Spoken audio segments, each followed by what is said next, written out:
अगर आप भी पॉलिनोमियल के क्वेश्चन देखते ही आप कंफ्यूज हो जाते हो और लगता है कि ये जीरोस, कोफिशिएंट्स एंड फार्मूला समझ नहीं आते, तो आज के वीडियो स्पेशली आपके लिए ही है। आज हम पॉलिनोमियल सॉल्विंग को इतने सिंपल वे में समझेंगे कि अगर आप मैथ से डरते भी हो तो भी पॉलिनोमियल के क्वेश्चन को ईजिली सॉल्व कर पाओगे और वीडियो के एंड तक आप खुद कॉन्फिडेंस से बोल पाओगे पॉलिनोमियल अब डिफ़िकल्ट चैप्टर नहीं रहा। तो कॉपी और पेन उठा लीजिए, क्योंकि आज इस वीडियो में पूरा कॉन्सेप्ट क्रिस्टल क्लियर करने वाले हैं। तो पहला अगर क्वेश्चन हम रीड करें तो कुछ इस टाइप से लिखा है, find the zero of quadratic polynomials x square plus 7x plus 10 and verify the relationship between the zero and coefficients. तो पहले हम इनके रिलेशनशिप्स देख लेते हैं कैसे होता है। तो relationship between zero and coefficients of polynomials, इसको हमको याद रखने की ज़रूरत है। बार बार इस जो हम वीडियो में देखने वाले हैं बार बार यूज होने वाला है ये वाला रिलेशनशिप। एंड जब भी आप क्वेश्चन सॉल्व करेंगे इस टाइप्स के, तो आपको ये जो रिलेशनशिप है आपको यूज करने पड़ेगा, तो इसको याद रखिएगा। तो sum of it is zero equal to minus coefficients of x upon coefficients of x square. And in the same way product के लिए भी रिलेशनशिप है, दोनों जीरो के बीच में या किसी पॉलिनोमियल के कितने भी जीरो हैं उनके बीच में रिलेशनशिप कुछ इस टाइप से होता है। Product of it is zero equal to constant terms and coefficients of x square. तो आइए चलते हैं इसी रिलेशनशिप के बेस आधार पर अपन इसको इस पॉलिनोमियल का अपन रिलेशनशिप इस्टेब्लिश कर लेंगे। तो पहले हम जीरो फाइंड कर लेते हैं। अगर आपको जीरो कैलकुलेट करने नहीं आता तो मैंने प्रीवियस वीडियो में ही बताया है कि जीरो कैसे कैलकुलेट करते हैं, और इस वीडियो में भी आपको बताऊंगा बहुत ही शॉर्ट और इजी ट्रिक से कि कैसे जीरो कैलकुलेट करते हैं। तो ये तो हो गया अपना इक्वेशंस। अब इसका हमें जीरो फाइंड करना है।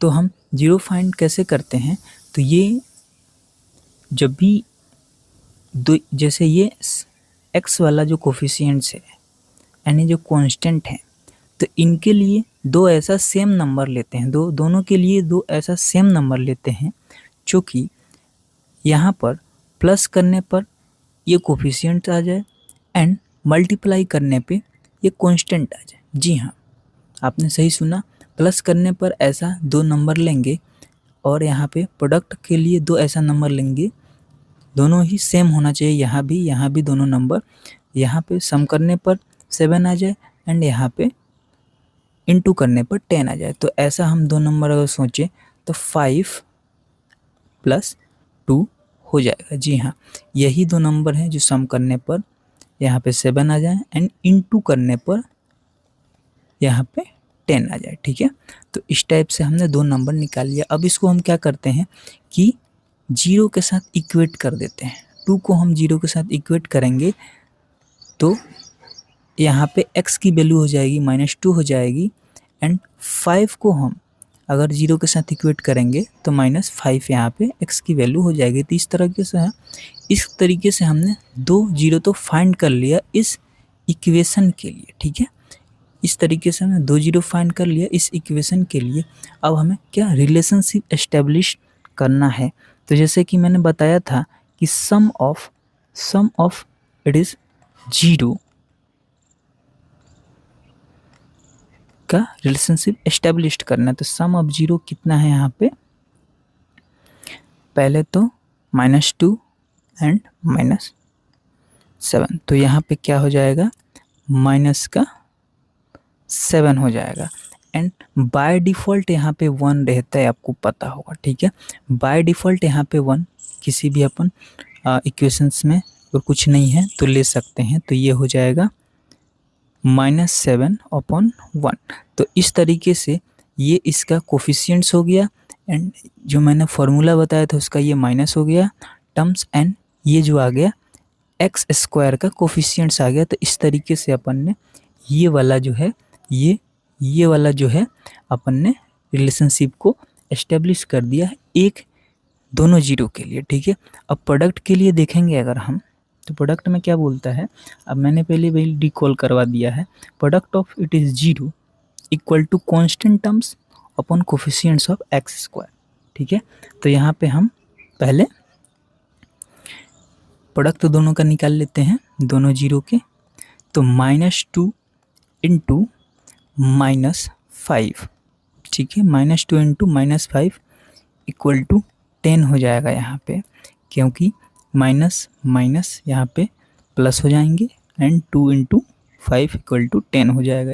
ठीक है, अब क्या यहाँ पे हम कुछ भी, जैसे कि मैंने ऊपर बताया था कि एक वेरिएबल हम 1 किसी भी वैल्यू के साथ बाय डिफ़ॉल्ट ले सकते हैं, तो यहाँ पे 1 ले लिया, तो इस तरीके से ये कांस्टेंट टर्म हो गया, कांस्टेंट टर्म हो गया अपने, एंड ये कोफिशिएंट्स ऑफ एक्स स्क्वायर हो गया। तो इस तरीके से हमने रिलेशनशिप एस्टेब्लिश कर दिया। Sum of it is product, sum of it is zero equal to constant terms coefficients of x square upon coefficients of x upon coefficients of x square.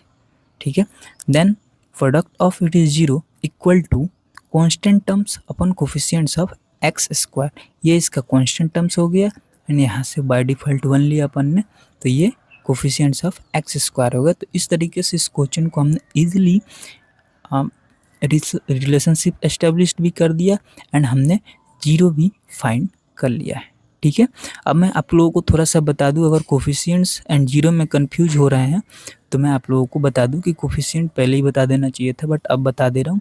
मैंने प्रीवियस वीडियो में भी ये चीज़ें बता दिया है, बट फिर भी एक बार रिकॉल कराता हूं। जीरो वो नंबर होता है जो इस इक्वेशन में रखने पर जीरो इसकी वैल्यू आ जाए, जो ये पोलिनोमियल वाली इक्वेशन है इसमें रखने पर कितना, तो जीरो आ जाए।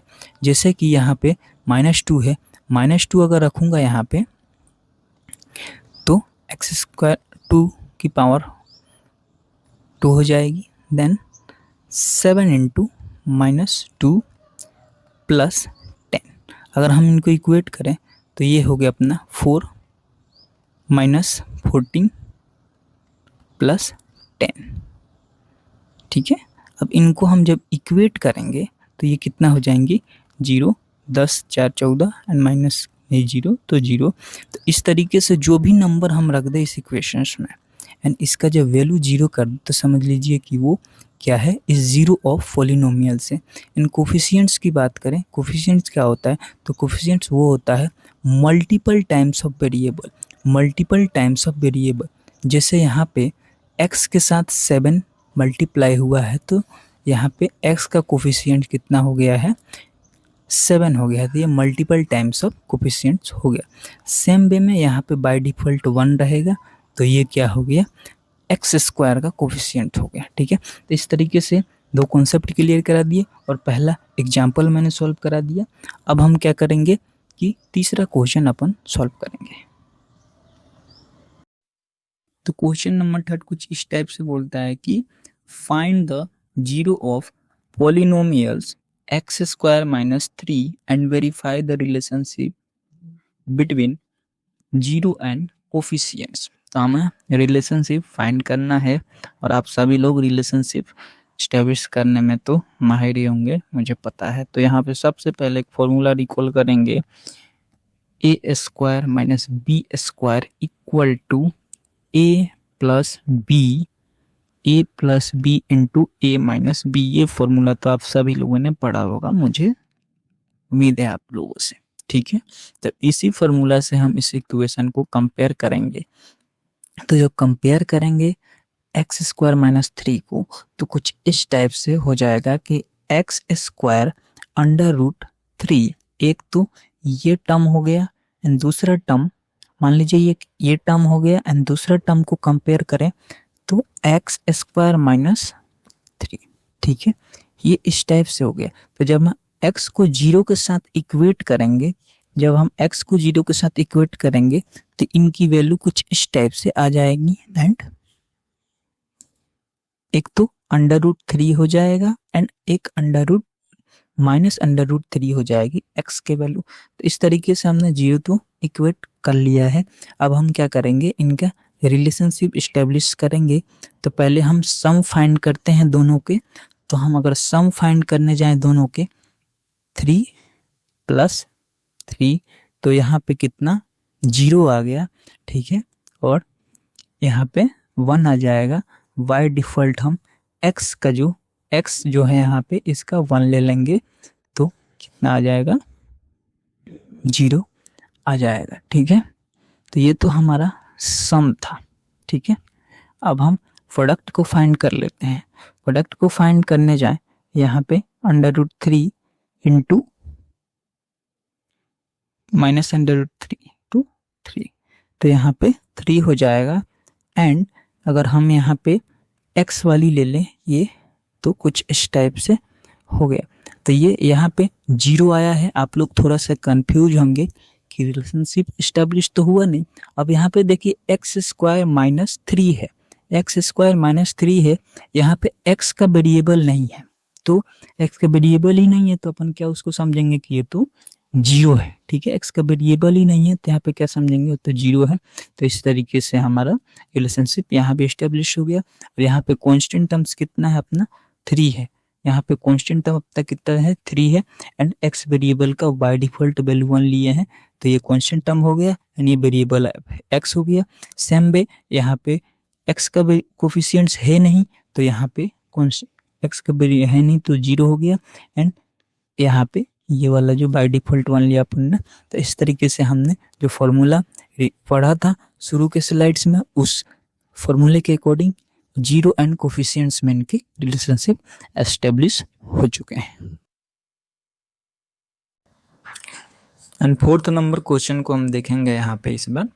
तो इसको कैसे सॉल्व करना है मैं आप लोगों को बताता हूँ। तो क्वेश्चन में बोला क्या गया है कि हमें 2 0 दिए गए हैं यहाँ पे, पहले -3 एंड दूसरा 2, और हमें इसका इक्वेशन फाइंड करना है, ठीक है। 2 0 दिए गए हैं, इन्हें हमें इक्वेशन फाइंड करना है। तो हम इसके जनरल फॉर्म से पहले कंपेयर करेंगे ax + bx + c।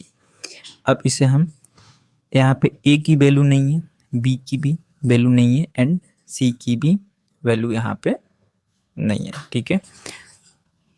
तो x² लिख लेंगे एंड रिलेशनशिप वाला यहाँ पे जो माइनस इसका होता है वो ले लेंगे। एंड यहाँ पे सम ऑफ दोनों को सम करेंगे, ठीक है।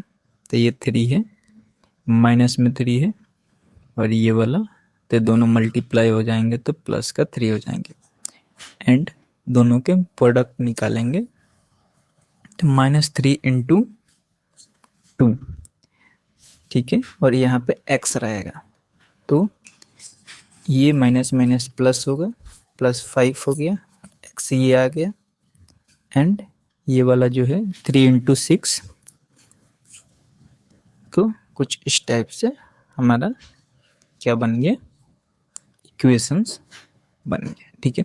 तो इस तरीके से अपन ने इक्वेशन फाइंड कर लिया। अब यहाँ पे जो प्रश्न में बोला गया था क्वेश्चन में वो हमने इस्टेब्लिश कर दिया कि किस तरीके से। तो सबसे पहले ये जनरल फॉर्म आपको याद रखना है और उसके बाद ये रिलेशनशिप आपको याद रखना पड़ेगा कि सम ऑफ, जो पहले ही आपको स्लाइड में बताया था मैंने, sum of it is 0 and product of it is 0। इन्हीं 2 चीज़ों को हमने यूज करके यहाँ पे ये जो इक्वेशन है बना लिया है। तो इस टाइप से 4th नंबर क्वेश्चन जो है वो सॉल्व हो चुका है।